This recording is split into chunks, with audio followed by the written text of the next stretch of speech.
Sign it now, Mum, or I swear I'll make your life hell. That was the first thing my son Victor hissed into my ear as he shoved a stack of papers across the desk at the county office. His hand clamped down on my shoulder so hard I felt the sting through my sweater. The clerk froze, her pen hovering in mid-air, eyes darting between us. My daughter-in-law Lacey leaned in with a sugar-sweet smile that barely hid the steel in her voice. "It's for your own good, Eleanor. Stop being so difficult." I wanted to vanish right there, swallowed whole by the linoleum floor. Every head in the waiting area seemed to turn toward me, and I felt the hot flush of humiliation burn up my neck. I'm so glad you're here. If you're watching this video, please like and subscribe to my channel, and tell me in the comments where you're listening to my story of revenge from. My name is Eleanor. I'm 69 years old, and I never thought I would be the kind of woman who needed to slip secret notes to strangers, just to keep her own son from stealing everything she had worked for. But here I was, cornered in a government office with my own blood pressing me to sign away my life. Victor had been restless that morning, pacing like a man about to close the biggest deal of his career. Lacey hovered beside him, clutching her designer purse like a trophy she had already won. They both knew what was at stake. 6 acres of land, the house where I raised my children, everything my late husband and I had poured our lives into. It was worth more than $2.5 million, and I was the only obstacle standing in their way. "Mum, just sign. Stop pretending you understand these forms." Victor's voice cut through the hum of the office. People were whispering now, trying not to look, but I could feel their curiosity crawling across my skin. My hand trembled over the page, not from weakness, but from rage. I had balanced our family books for decades, paid every bill to the penny, and here was my son treating me like a doddering fool. Lacey leaned closer, her perfume cloying, her words dripping with condescension. "Think of the stress you put on everyone when you refuse. We only want to make things easier for you. If you cared about family, you'd do this." The clerk's eyes widened slightly, her knuckles tightening around the pen. She had probably seen disputes before, but I doubted she had ever watched a son grind his mother into submission right there at the counter. I forced myself to breathe, to keep my face calm. Inside, though, a storm raged. I thought of the countless nights I had stayed up with Victor when he was a sick child, the way I had covered his debts when he was young and reckless, even the $40,000 I had handed him years ago to start his real estate business. He had promised he would pay it back. He never did. And now he wanted more. He wanted everything.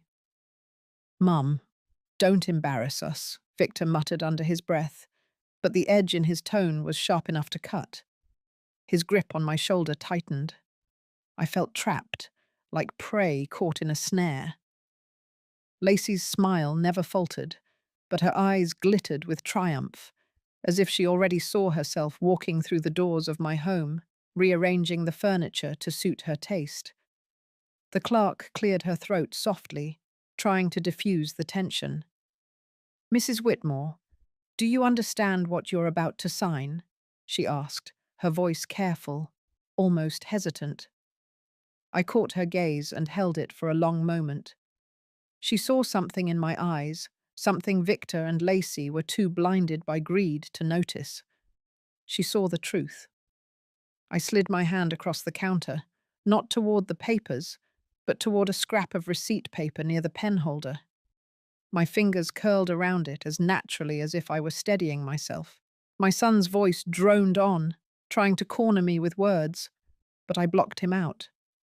Slowly, I wrote 3 short words that could change everything. Help. Not my choice. I folded the note, my heart pounding in my ears, and slipped it toward the clerk when Victor turned his head to check his phone. Her eyes flickered down, then back up to meet mine. For a moment, nothing moved. Then I saw her shoulders straighten, and her lips press into a thin line. She understood. The air in the office shifted, heavy with tension, as if the walls themselves were waiting to see what would happen next. Victor tapped the desk impatiently. "Come on, Mum. Stop wasting time." Lacey leaned closer, whispering like a snake in my ear. "Sign it, or we'll make decisions for you. Either way, you're done." What they didn't realize was that in that single moment, the balance of power had shifted. They thought I was cornered. They thought I was weak. But I had just set something in motion they could never control. And for the first time in weeks, I felt the smallest flicker of hope ignite inside me. This was only the beginning. After the scene at the county office, I could not shake the weight pressing on my chest. I walked out of that building with my son and his wife flanking me on either side, but inside I felt as though I had been led to the edge of a cliff. They thought they had won. They thought the papers on that desk were as good as signed. But I knew better. I had slipped the note. The clerk had seen it. That was the only thread of hope I carried with me as we drove back toward my house in tense silence. When I finally closed my front door behind me, the memories rushed in. My husband Tom's laughter echoing through the hall, the smell of sawdust clinging to his jackets when he came home from the contracting jobs. The years we spent patching up this house together, one paycheck at a time, until it stood sturdy against the Oregon rain.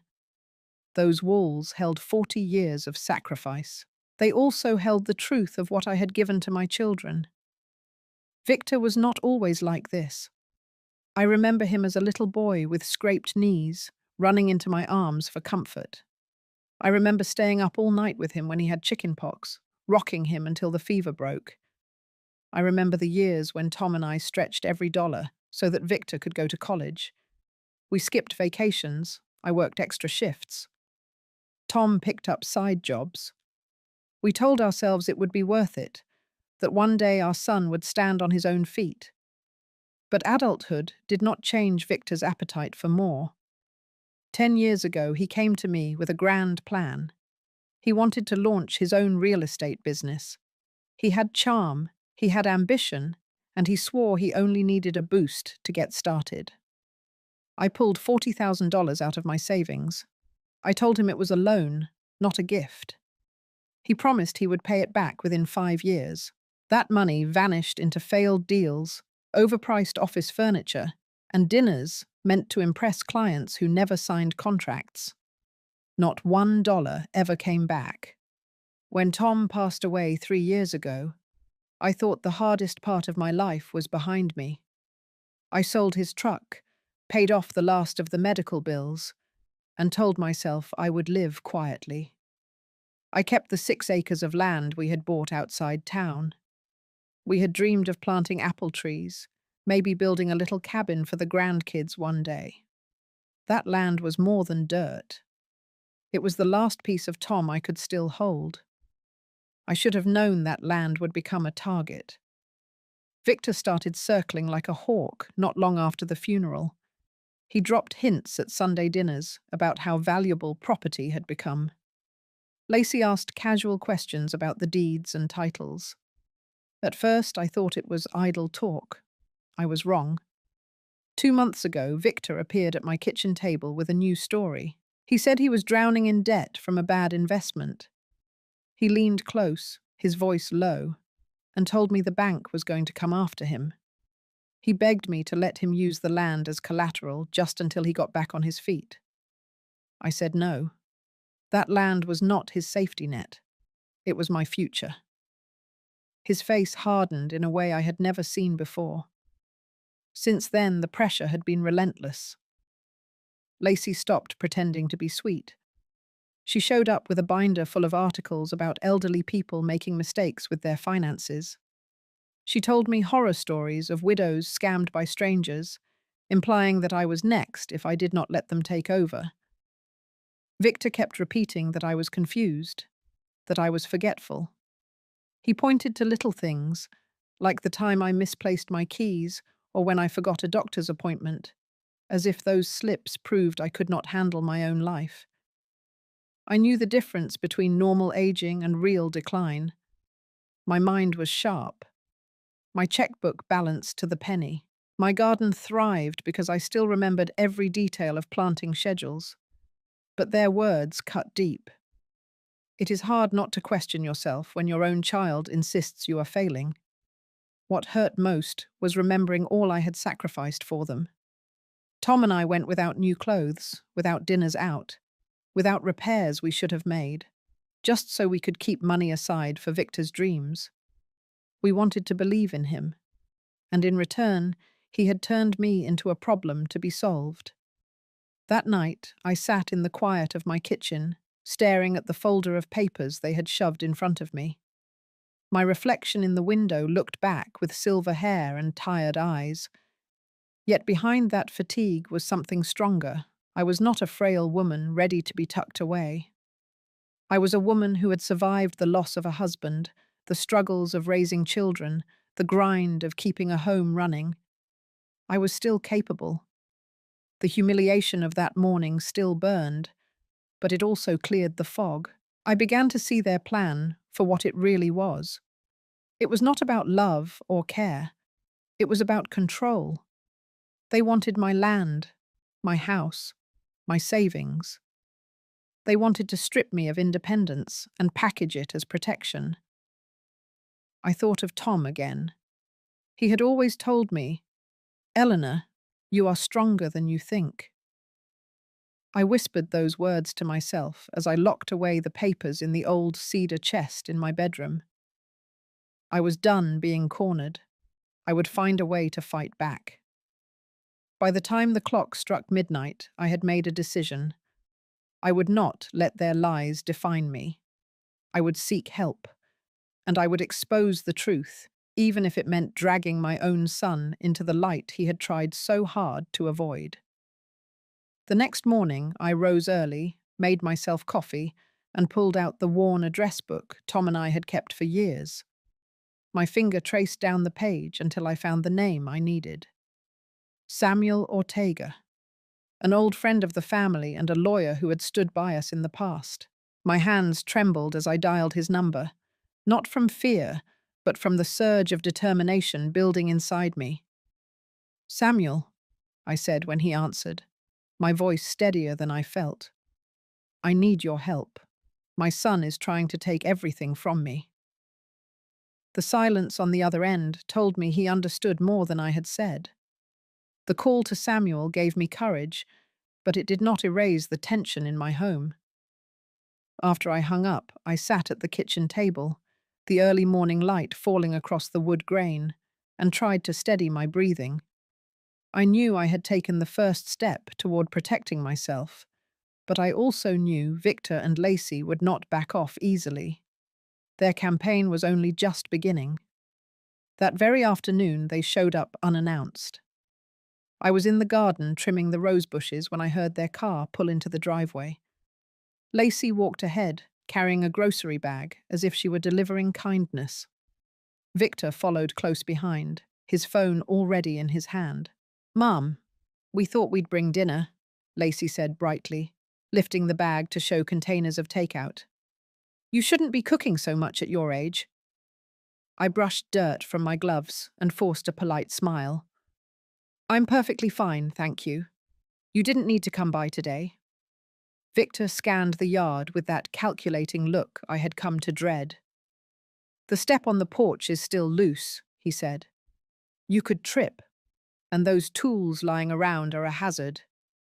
He typed something quickly into his phone, no doubt another note in his running list of supposed evidence that I was unsafe. Inside the house, they unpacked the food and made themselves comfortable at my table. I set plates out because it seemed easier than fighting, but as I watched them move through my kitchen, I felt like an intruder in my own home.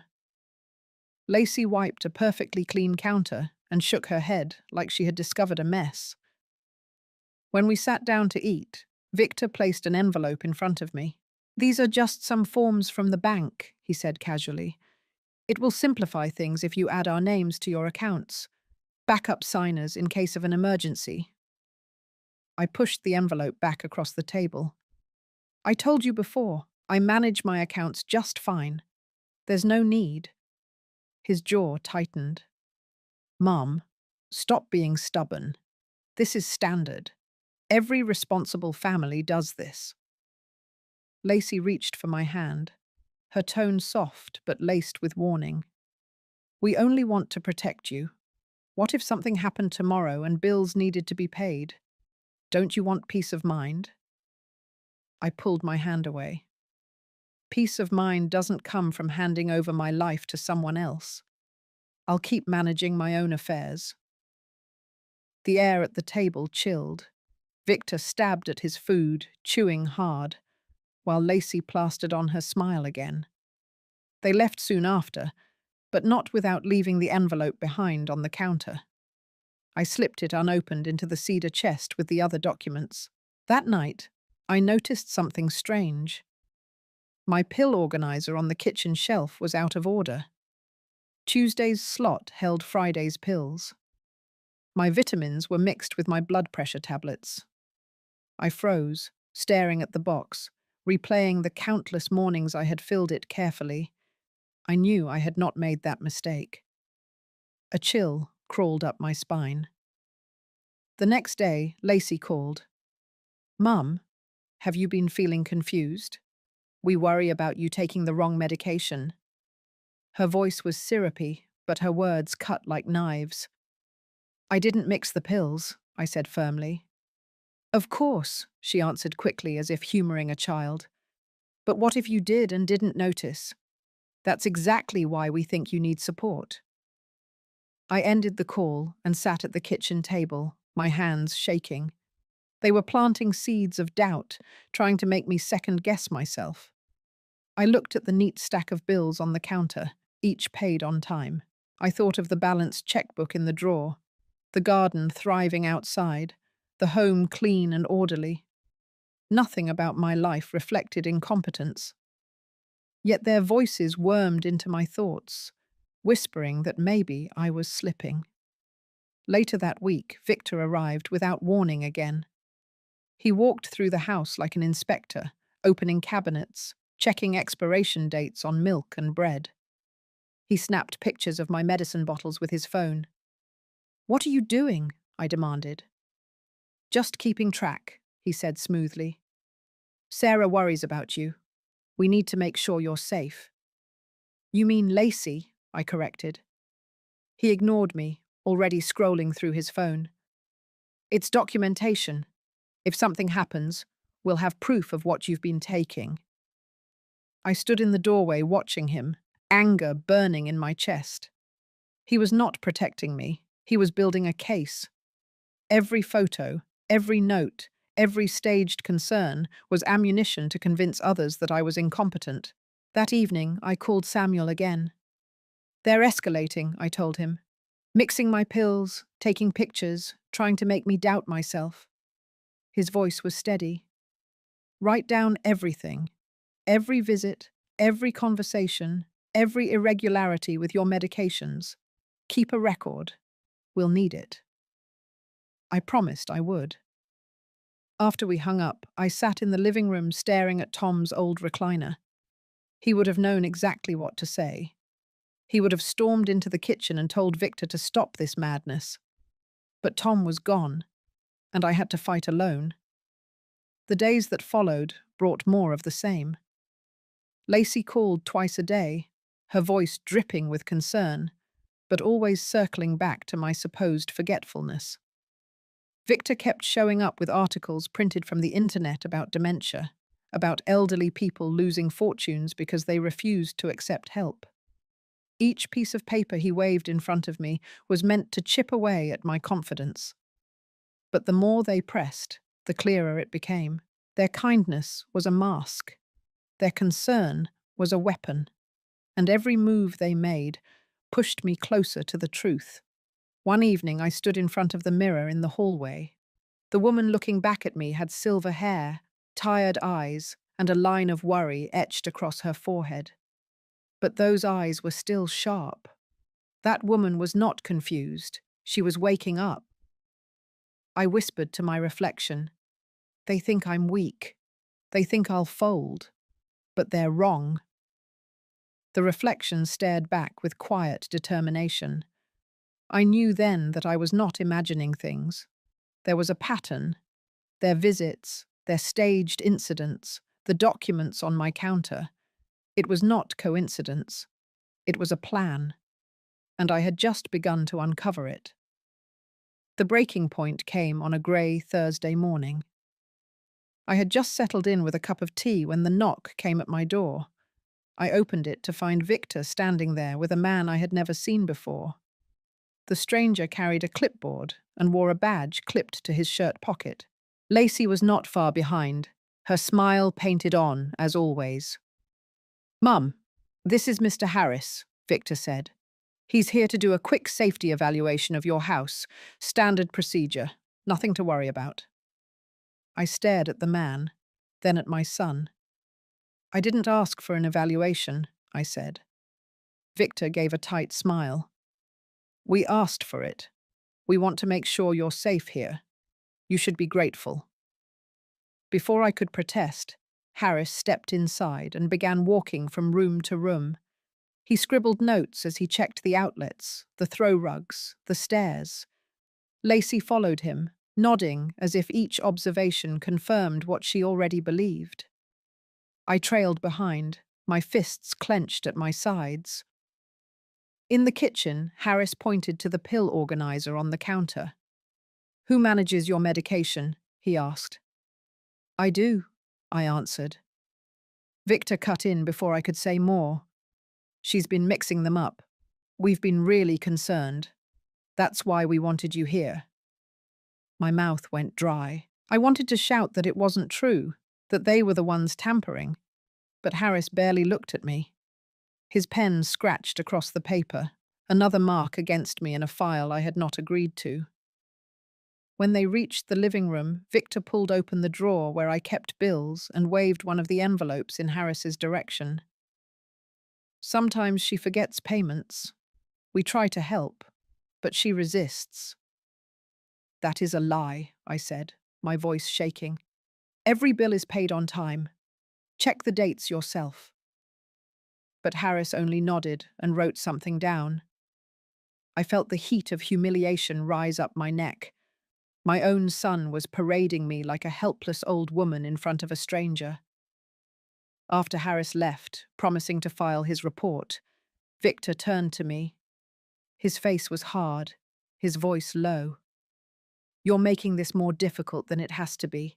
If you'd just cooperate, we wouldn't have to bring people in." I met his eyes. "This is my home. You don't get to decide how I live." Lacey stepped closer, her tone sweet but her words sharp. "Mum, don't you see? You're proving our point. Look how defensive you are. If you can't accept help, the county might have to step in." I felt the room spin for a moment. County? Step in. They were not just manipulating me privately anymore. They were building a case to take everything publicly. Later that evening, the phone rang. It was a neighbour, Mrs. Yates, who had lived down the street for 20 years. She hesitated before speaking. "Eleanor, I wanted to check on you. Your daughter-in-law mentioned at church that you've been having memory problems. I thought I'd call to see if you needed anything." I nearly dropped the receiver. Shame burned hotter than anger. They were spreading lies in the community now, weaving a story of decline that would be hard to shake. I assured Mrs. Yates that I was fine, but when I hung up, my hands would not stop trembling. It was one thing to gaslight me in private, but to drag my name through the neighbourhood, to tarnish the reputation I had built over decades, that was cruelty of another kind. That night, I sat in Tom's old recliner staring at the ceiling. My chest ached with betrayal. I thought of the times I had defended Victor when teachers called about his behaviour. I thought of the money I had loaned him, the meals I had cooked, the way I had loved him even when he stumbled. And now he was orchestrating a campaign to declare me unfit, to steal the very foundation of my life. Sleep would not come. At 2 in the morning, I rose and walked through the house, checking every lock, opening each cabinet to prove to myself that everything was in order. My checkbook lay balanced to the cent. My pantry was stocked neatly. My garden tools were lined up on the porch. The house was fine. I was fine. But the echo of Victor's voice haunted me. The county might have to step in. For the first time, I understood how far he was willing to go. He would not stop at persuasion. He was laying the groundwork for legal action, for guardianship, for stripping me of every right I still had. The next morning, I found the envelope of bank forms back on the counter. I knew I had locked it away in the cedar chest, but there it was again, waiting. A sticky note stuck to the top read, "Sign today, no more delays." My stomach turned. He had gone through my things while I was out in the yard. I crumpled the note and shoved the envelope deep into the drawer. My hands shook with fury. They were not just pressuring me. They were invading my privacy, taking pieces of my life without permission. By the time the sun set that day, I felt stripped bare. Humiliated by the inspection, exposed by the gossip, violated by the intrusion into my home. I had reached the edge of despair.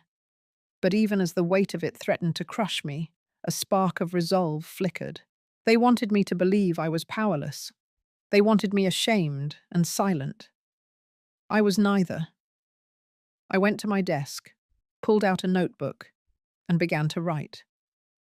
Every date, every visit, every manipulation. I listed the tampered pills, the staged inspection, the lies spread to neighbors.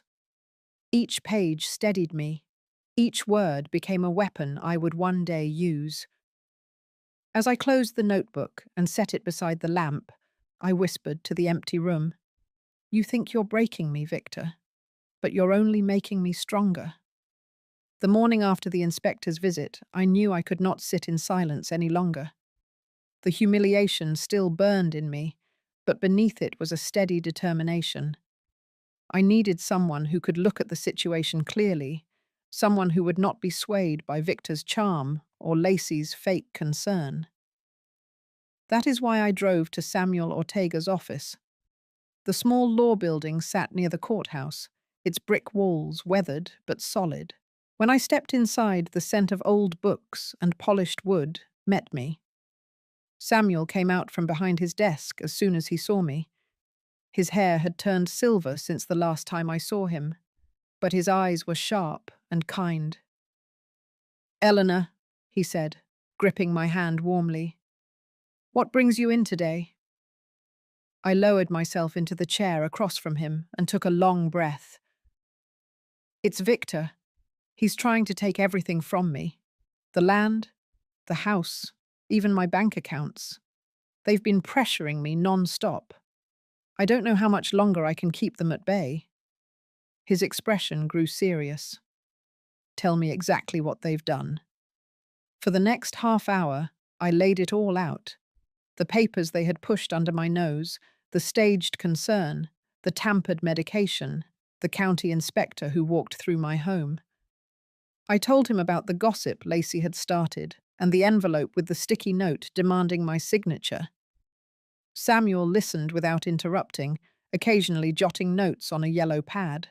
When I finished, he leaned back in his chair and rubbed his chin. "Eleanor, this is classic financial elder abuse. They are laying a foundation to prove incompetence. Once they get that, they can petition the court for control over your assets. If you sign anything now, you hand them the keys yourself." I clenched my fists in my lap. They want me to believe I'm helpless. But I'm not. "You're not," he agreed firmly. "But you need protection. First, gather every document they've given you and keep it safe. Second, start a detailed log of every interaction. Dates, times, exact words if you can. Third, we need to review your legal protections. Do you have a current power of attorney or trust set up? I have a simple will, but nothing beyond that, I admitted. Then we'll fix that, he said. We'll create a trust that protects your land and your home. We'll draft a power of attorney that names someone you trust, not them. And we'll schedule a competency evaluation. If a doctor certifies you're fully capable, it destroys their narrative before they can use it against you. For the first time in weeks, I felt like I could breathe. How long will this take? A few weeks at most, he said. But we need to be careful. If Victor and Lacey suspect you're building defenses, they may escalate. So act as though you're still considering their proposals. Let them show their hand. The more evidence we gather, the stronger your case will be. I nodded slowly. It made sense. It also meant more days of enduring their manipulation, their smug certainty that I would cave. But now I had a plan. As I rose to leave, Samuel put a hand on my shoulder. You're not alone in this, Eleanor. I've seen too many families torn apart by greed. But you're sharper than they give you credit for. Hold on to that. His words stayed with me as I drove home. The sky was heavy with clouds, the kind that threatened rain, but never quite released it. My mind raced with everything I needed to do. I opened the cedar chest that evening and gathered every envelope, every paper Victor had left behind. I sorted them carefully into a folder marked with today's date. Then I opened a notebook and began writing in detail everything that had happened. The act of putting it down on paper steadied me. The lies and tricks became evidence, no longer just whispers in my mind. The next few days, I kept my routine outwardly the same. I tended my garden, cooked my meals, and smiled when Lacey called. She pressed me with the same questions. Have you thought about signing yet? Wouldn't it be easier if we just handled things for you? I gave vague answers, pretending to hesitate. Inside, I wrote down every word as Samuel had told me. Victor appeared one evening with a new tactic. He laid out glossy pamphlets for assisted living facilities across my kitchen table. Mum, these places are beautiful. They have nurses on staff, activities, even a shuttle service. You would love it. I looked at the photos of manicured lawns and smiling seniors. My voice stayed calm. I'm not moving. I'm capable of living in my own home. His smile faltered. You're being unreasonable. Do you want to collapse here alone one day? Do you want to put that on us? I met his eyes. I want to live my life on my terms. That's not unreasonable. He gathered the pamphlets with a sharp motion, his frustration barely contained. We'll talk again, he muttered. When he left, I wrote down every word. Then I locked the pamphlets in the folder with the other papers. The following week, Samuel called. I've reviewed the documents Victor left you. They're not just powers of attorney. They include quitclaim deeds that transfer your land outright to him. If you had signed, you would already own nothing. A chill went through me. He told me it was just precaution. That's the trick, Samuel said. They dress theft up as concern. But now we have proof of intent. I sat at my kitchen table holding the phone, staring at the folder of papers. The weight of betrayal pressed down heavy, but underneath it was a growing fire. They thought I was too old, too weak, too naive to notice. But I had noticed. And now I had allies who believed me. That night I closed my notebook after writing the day's entry and placed my pen neatly on top. The house was quiet, the garden dark outside the window. I whispered into the silence. You underestimated me, Victor. You always did. A few days after Samuel reviewed the documents, he called me back to his office. His voice on the phone had been calm, but there was a weight behind it that made my stomach twist. When I walked into his office, he already had a folder open on his desk. He gestured for me to sit and pushed the folder toward me. "Eleanor," he said quietly, "I found something you need to see." Inside the folder were copies of loan applications filed under Victor's name. The property listed as collateral was my 6 acres of land. The amount requested was $500,000. My throat closed as I read the numbers again and again, hoping they would change. "He tried to mortgage my land?" I asked. Samuel nodded. "Not tried. He already submitted the paperwork. The only thing missing is your signature on those deeds. If you had signed what he brought you, the bank would have approved this loan within days. He planned to pull out $500,000 secured by your property." I sat back in the chair, my hands gripping the arms to steady myself. All the pressure, the staged concern, the tampered medication, it all snapped into place. He had not just wanted control, he had wanted cash. My land was nothing more than a lever for his debts. "He told me it was a precaution," I whispered. "That's the lie they always use," Samuel said. "But the intent is clear. He is not preparing to take care of you. He is preparing to strip you of everything." The betrayal hit me like a physical blow. This was my son, the boy I had carried, fed, and fought for. Now I saw him for what he was becoming, a man willing to gamble away his mother's future for his own comfort. "What do we do now?" I asked. "We build a wall around your assets," Samuel replied. "I've already started drafting a revocable trust. Your land, your house, your accounts, all of it will be placed into that trust. Only you control it. If something happens to you, I step in as trustee, not Victor. That way he has no pathway to seize anything." I nodded, my chest still tight. "How soon can this be done?" "In 2 weeks," he said. "But until then you must be careful. They may sense you're resisting and push harder. Do not sign anything. Do not give them access. And keep documenting everything." I left his office with the folder in my arms, the evidence heavy but clarifying. I finally understood the full scope of their plan. It was not about assisted living or safety. It was about money. They needed cash fast, and I was the easiest target. That night, Victor called. His tone was smooth, almost cheerful. "Mum, Lacey and I have been thinking. We should stop dragging this out. Let's meet at the bank Saturday morning and finalize everything. We'll bring a notary. It will only take a few minutes." My pulse quickened. He was pushing for the moment he thought I was too tired to resist. "I'll think about it," I said.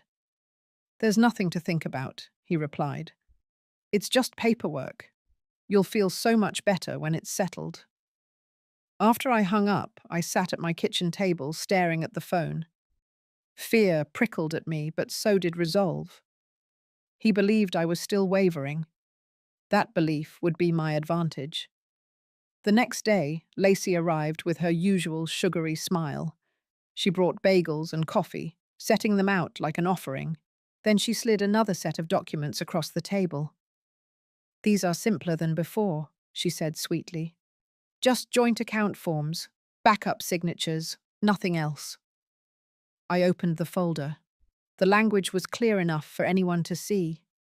Joint account holders could withdraw funds, transfer money, even close accounts.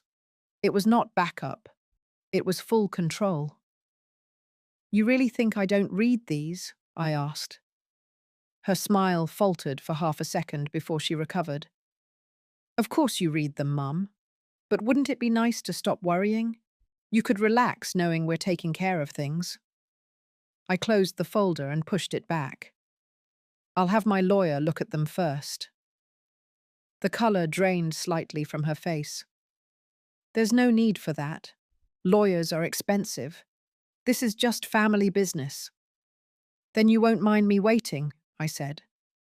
Her eyes flickered with anger before she forced another smile. "We'll talk again Saturday. When she left, I locked the papers in the cedar chest and wrote down the entire exchange in my notebook. The pattern was undeniable now. They were accelerating, trying to corner me before I could fortify myself.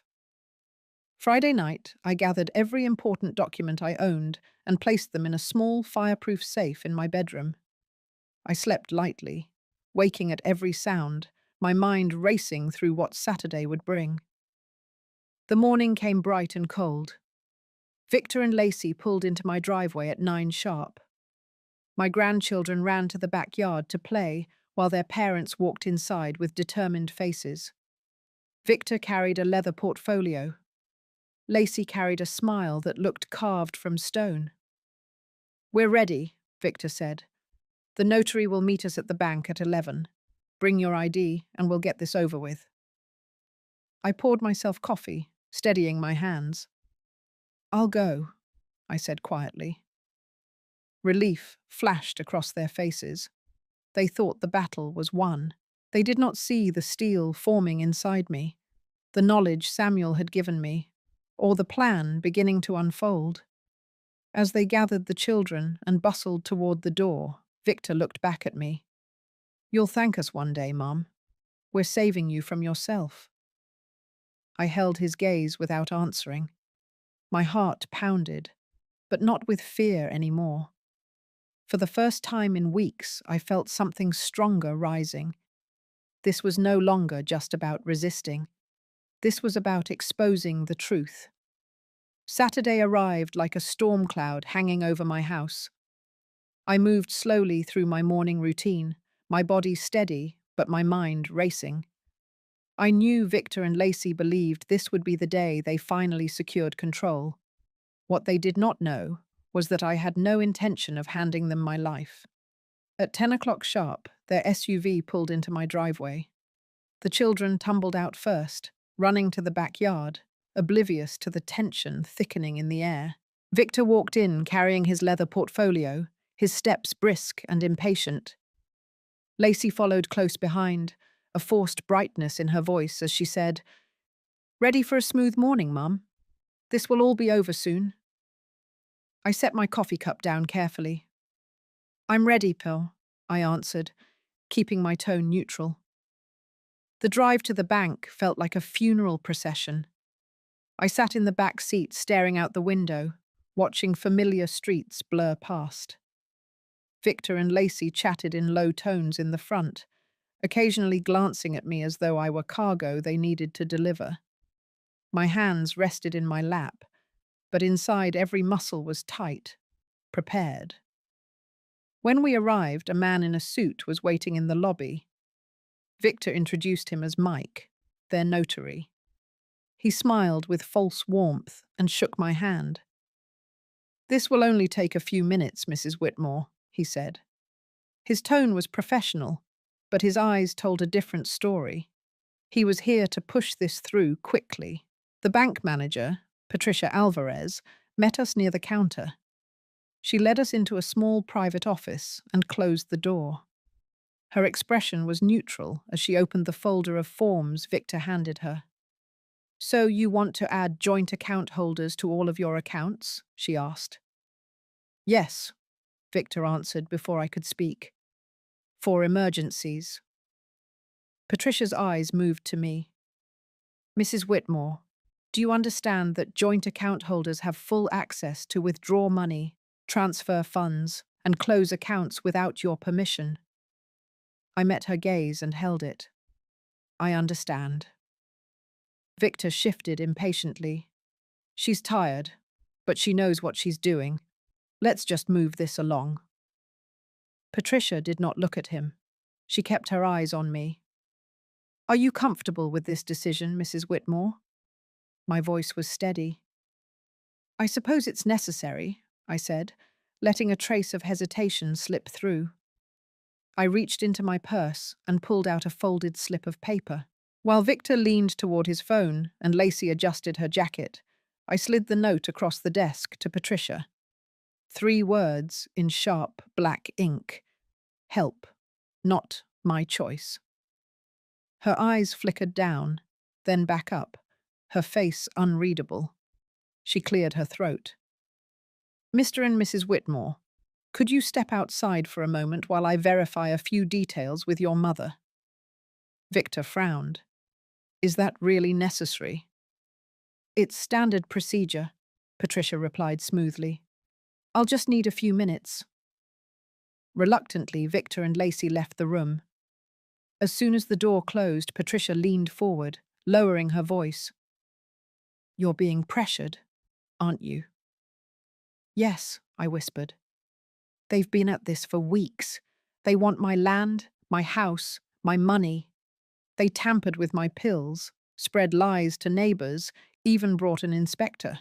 It's all part of their plan. Patricia's eyes hardened. This is financial elder abuse. I'll file a report immediately.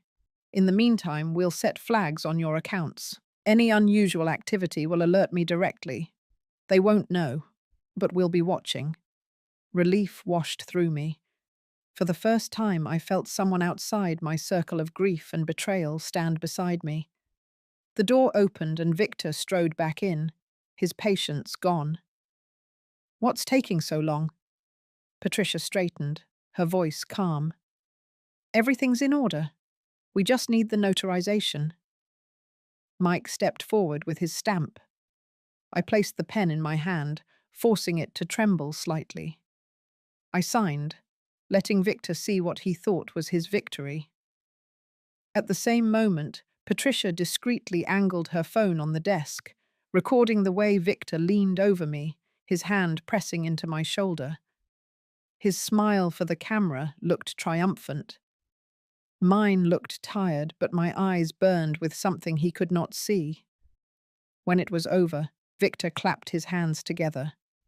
Finally, now we can take better care of you. Lacey squeezed my arm. You'll thank us later, Mum. I said nothing. Patricia slid her card across the desk. Mrs. Whitmore, if you have any questions about your accounts, call me any time. Her eyes met mine with meaning. I slipped the card into my purse. The ride home was filled with Victor and Lacey chattering about how much simpler life would be now, how I wouldn't have to stress over money anymore. I stared out the window, silent. They believed the war was over. They believed they had won. But I knew better. They had crossed a line in that office, and now I had proof. Their greed had given me the very tools I needed to fight back. That evening, as the sun dipped low behind the apple trees, I sat at my kitchen table with Patricia's card in front of me. I dialed her number, my voice steady when she answered. Patricia, I said, thank you for what you did today. You probably saved me. She was quiet for a moment, then replied, Mrs. Whitmore, you are far from powerless. With what we recorded today, you have more strength than you realize. Don't give up. I hung up the phone and sat in silence, letting her words settle over me. They thought I was weak. They thought I was fading. But every move they made only sharpened my resolve. Victor had taken his best shot at breaking me that day, parading me into a bank like a child in need of guardianship. Instead, he had handed me the evidence I needed. The battle was no longer about survival. It was about justice. The night after the bank visit, I could not sleep. I sat in my kitchen with Patricia's card on the table and my notebook open beside it. The house was quiet, the only sound the ticking clock on the wall. I went back through every page I had written, each entry a reminder of the campaign Victor and Lacey had built against me.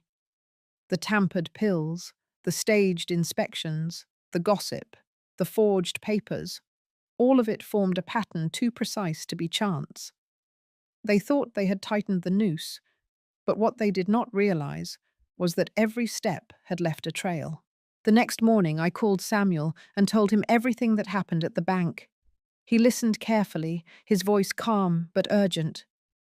Patricia's recording is powerful evidence, he said. With that, plus your notes and the documents Victor gave you, we can build a case. But we need to move fast. They already took the first step by adding themselves to your accounts. It won't be long before they try to move money." My heart thudded as I asked, "What do I do until then?" "Act normal," he said. "Don't tip them off. Let them believe you're still wavering. That will keep them from rushing. Meanwhile, I'll file for temporary protections and prepare a motion to freeze those accounts. Once it's in place, they won't be able to touch a cent without court approval." I closed my notebook and nodded, even though he could not see me. "I'll hold steady." For the rest of the week, I followed his advice. When Lacey called with her syrupy voice asking if I was feeling clearer today, I answered with vague replies. When Victor dropped by unannounced with new forms in his hand, I smiled faintly and said I needed more time. Each encounter I recorded in detail as soon as they left. But inside I was preparing. I went through every drawer, every file cabinet, gathering important papers. Birth certificates, the deed to the land, my marriage license, my husband's death certificate, tax returns, insurance policies. I stacked them neatly in the fireproof safe in my bedroom. Then I copied key items and gave them to Samuel's office for safekeeping. At night, I sat in my recliner and thought of Tom. I imagined his steady hand on mine, his voice telling me I was strong enough to see this through. The grief of losing him never fully faded, but now it hardened into resolve. I could not let the land we had bought together, the home we had built brick by brick, fall into Victor's reckless hands. On Thursday evening, Victor came again, this time with a sharper edge. He walked through the house with a false air of authority, opening closets, checking the pantry, scribbling notes. "Mum, this place is too much for you," he said. "You can't keep up. We've already put down a deposit at Green Hills Assisted Living. It's time." The words landed like blows. "You did what?" He did not flinch. "We put down a deposit. Move-in could be next weekend. It's better this way. You'll be safe, and we can handle everything else." I felt the floor tilt beneath me. "I never agreed to that." "You don't need to," he said coldly. "It's already in motion. All that's left is transferring the rest of the funds." When he left, I sank into a chair, my hands gripping the arms until my knuckles whitened. Fear clawed at me, but beneath it, anger surged stronger. He had crossed into open theft. This was not persuasion anymore. It was takeover. I called Samuel immediately. "He paid a deposit without my consent. He's planning to move me out of my own house." Samuel's voice was grim. "Then we escalate. Tomorrow morning we file for a restraining order and petition to freeze your accounts. I'll contact Patricia so she's ready to flag any suspicious transfers. Stay calm tonight. By this time tomorrow, you'll have legal protection." After I hung up, I went to the window and looked out at the dark yard. The apple trees stood still in the moonlight, silent witnesses to my life. For years I had nurtured them, pruned their branches, gathered their fruit. They were rooted deep, just like me. And just like me, they were not going anywhere. Friday morning, I met Samuel at his office.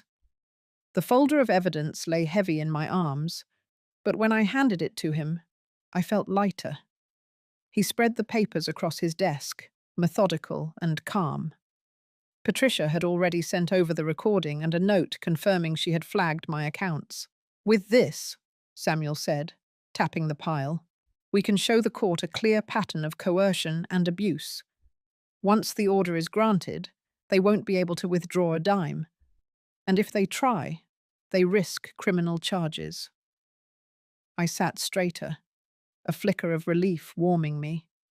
For the first time in months, I was no longer reacting. I was preparing.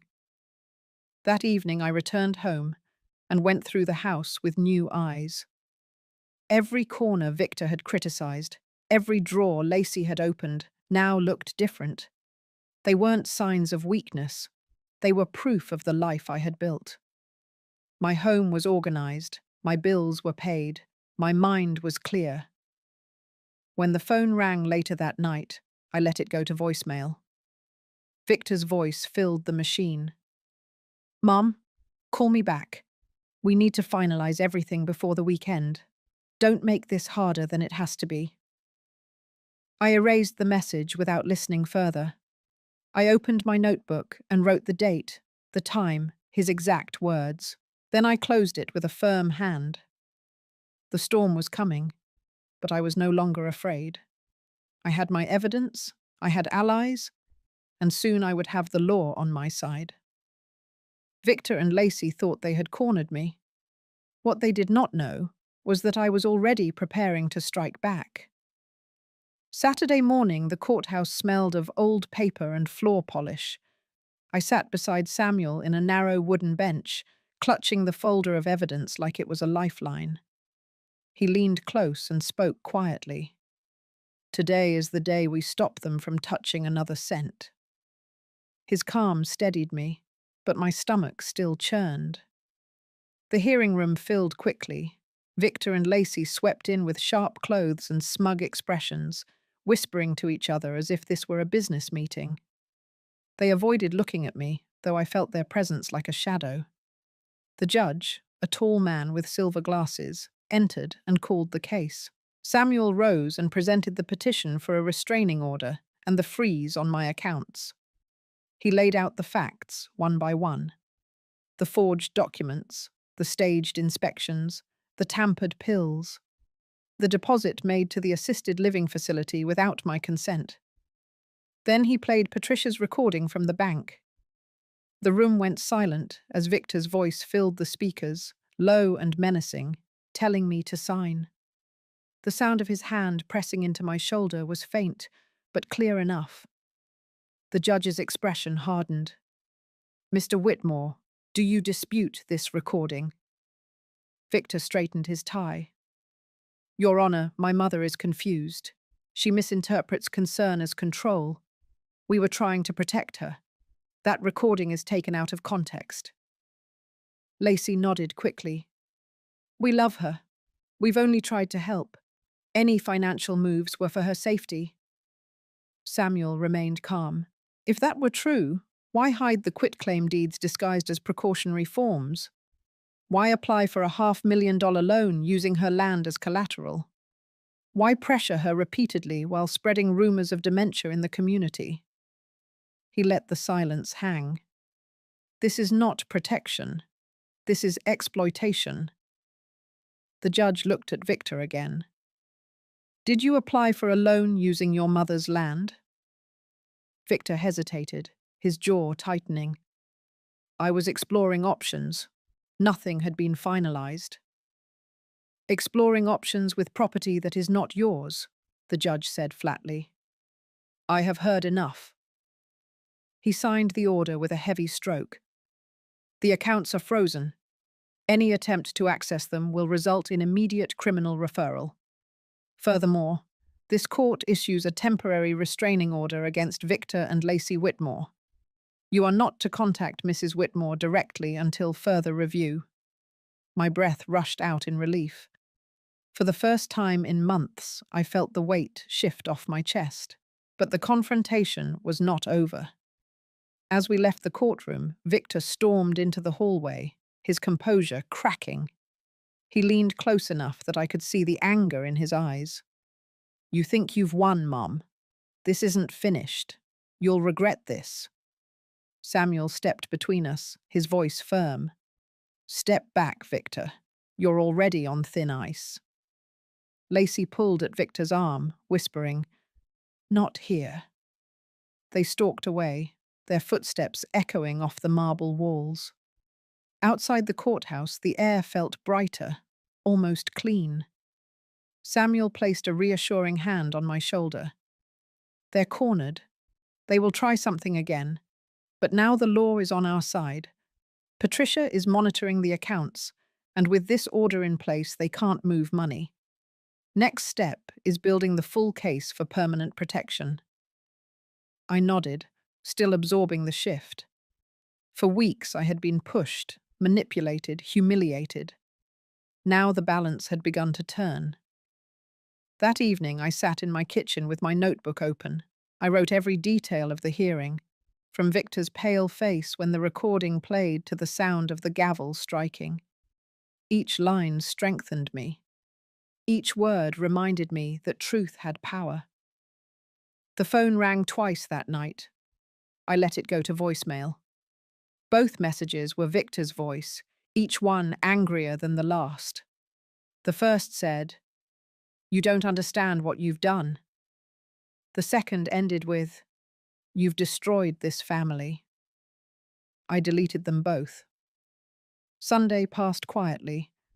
I walked through the garden, the air crisp with the first hint of autumn.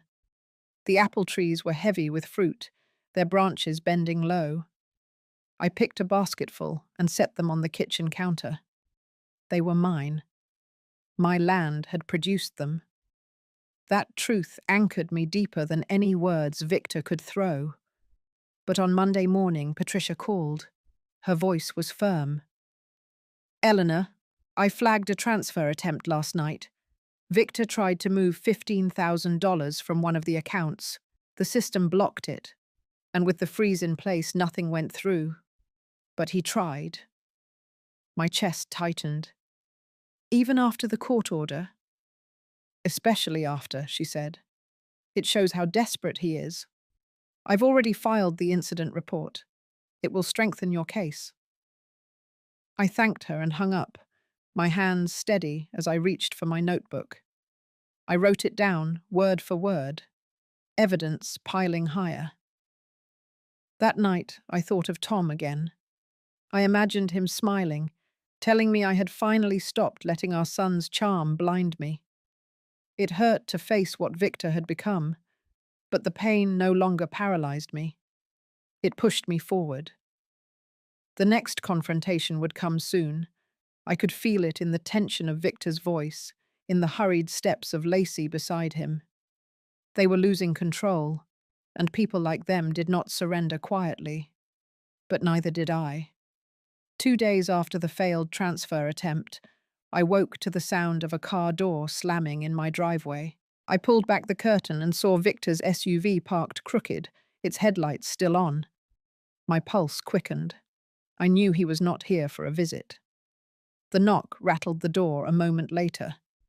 Before I could answer, Victor's voice cut through the wood. "Mom, open up. We need to talk now." I hesitated, then unlocked the door but kept the chain on. His face was tight with fury, his eyes bloodshot. Lacey stood behind him, arms crossed. "You went too far," he spat. "You dragged me into court, embarrassed me, froze the accounts. Do you know what you've done?" I met his glare calmly. "I protected myself. That's all." He shoved the door against the chain, making it rattle. "You think you can outsmart me? You've turned strangers against your own family. This ends today." Before I could reply, a second car pulled into the driveway. Samuel stepped out with a folder in his hand, followed by a uniformed officer. Relief surged through me. Samuel had anticipated this. The officer approached quickly. "Step back from the door, sir." Victor bristled. "This is my mother.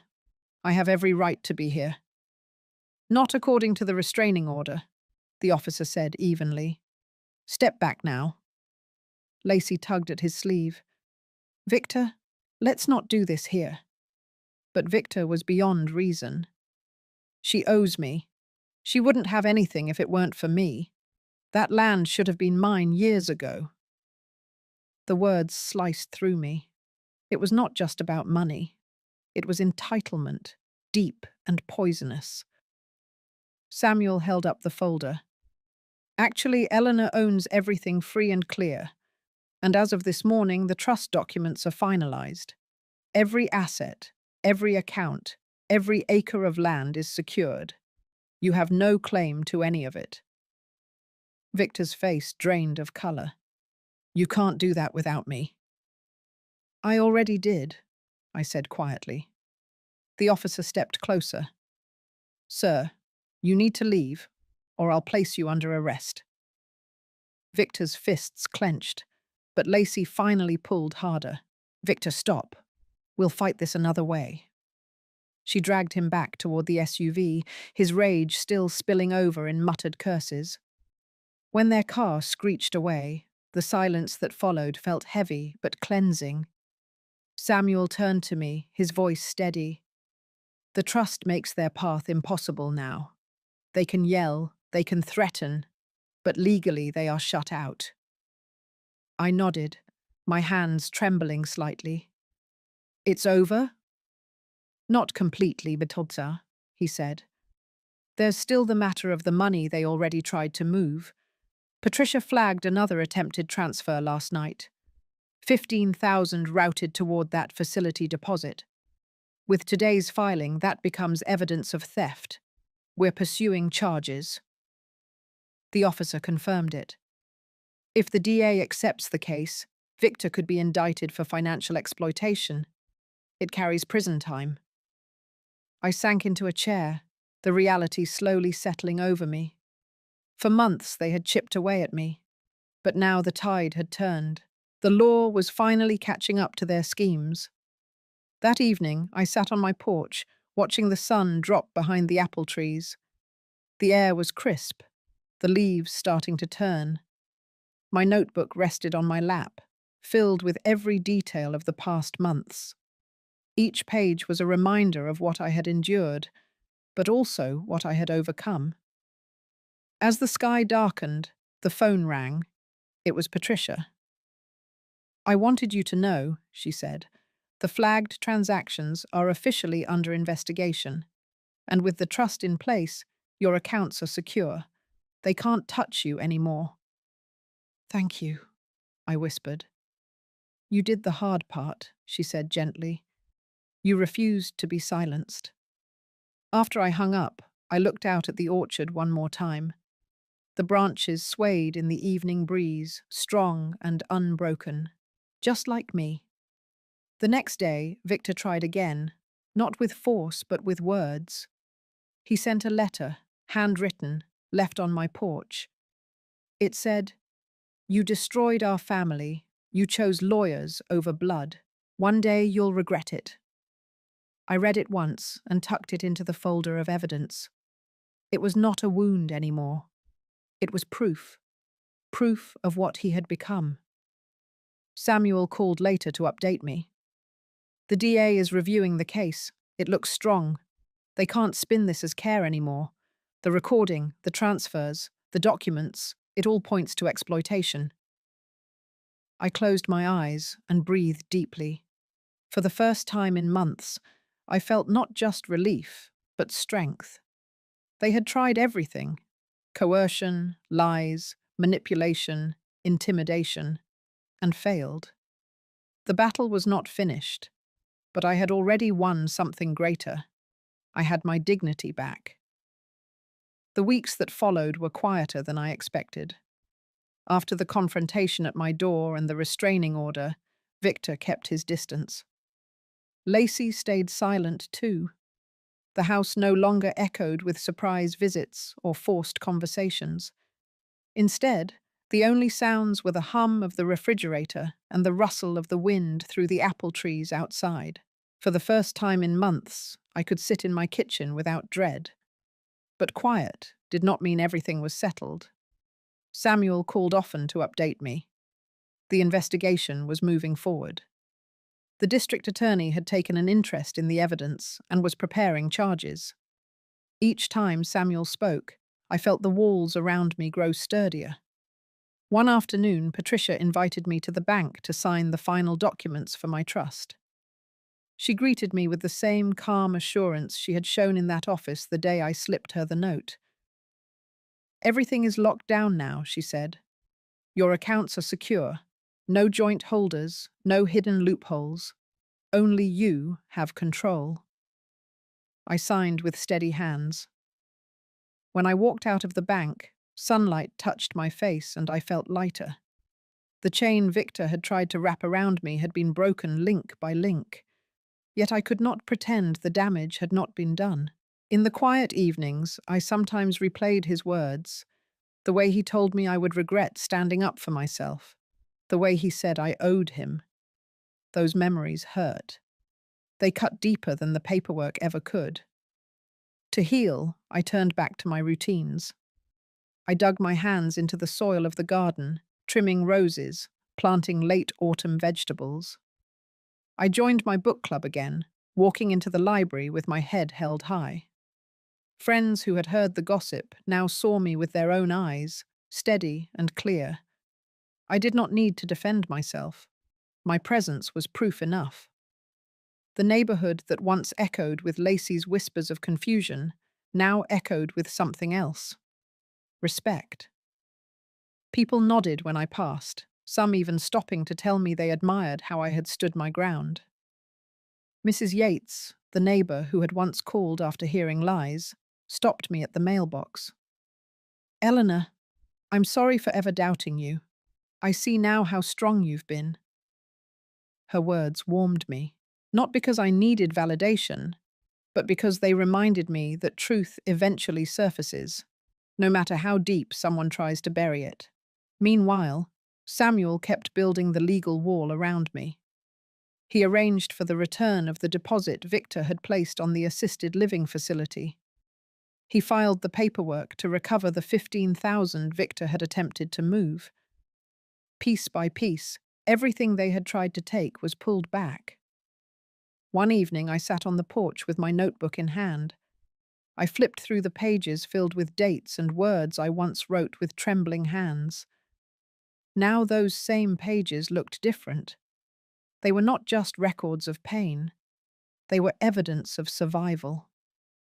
I closed the notebook and set it aside.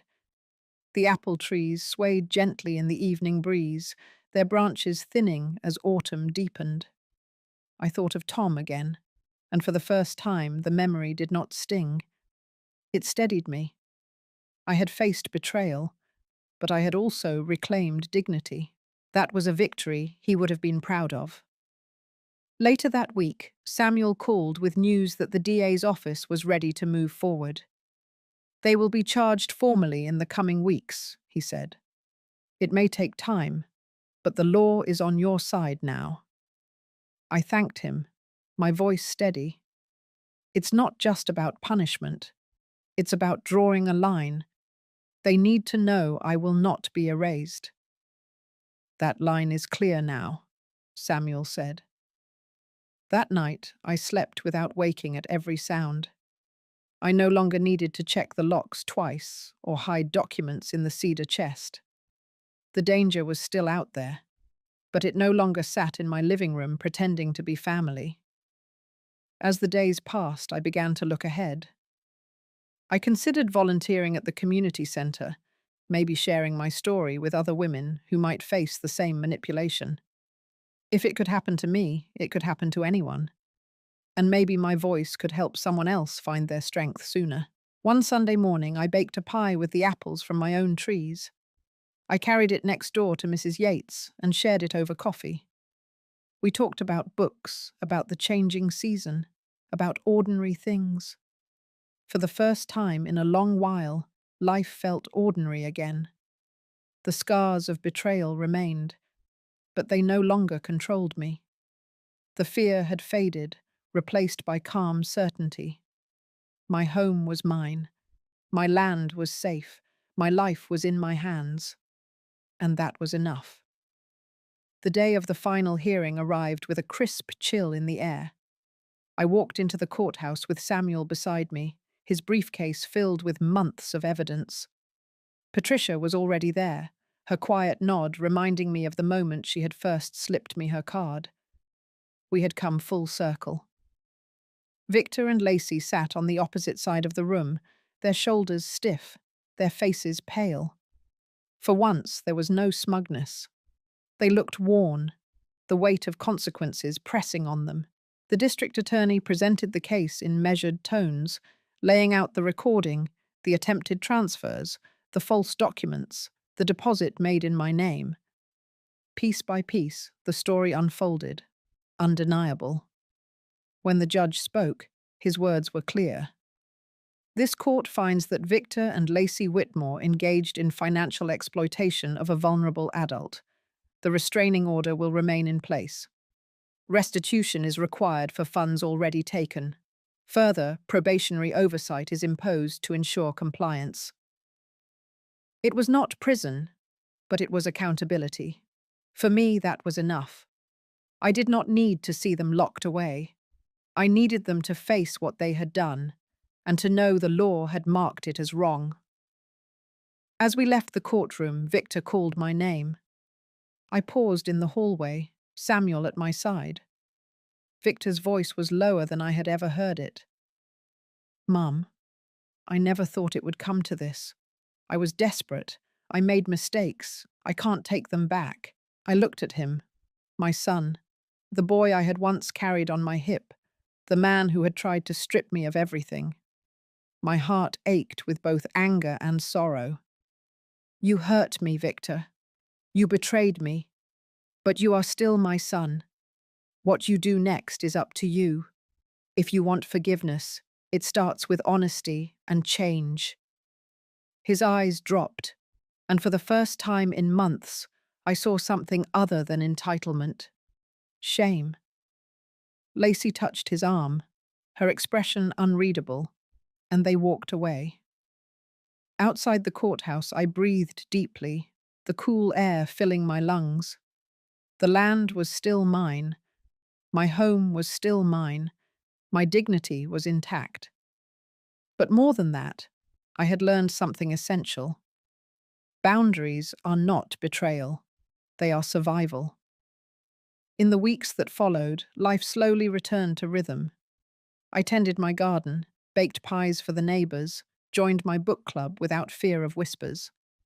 Patricia became a friend I saw often. Samuel checked in not as a lawyer, but as someone who respected my strength.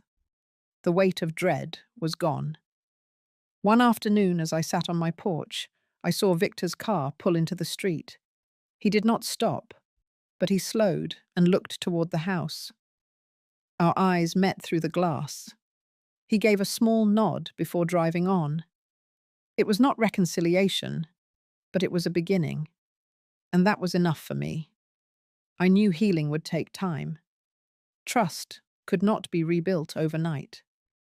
But hope flickered where bitterness had once lived. Maybe one day my grandchildren would run through my yard again, laughing among the apple trees. Maybe one day Victor would understand that love is not control, that family cannot be bought or coerced.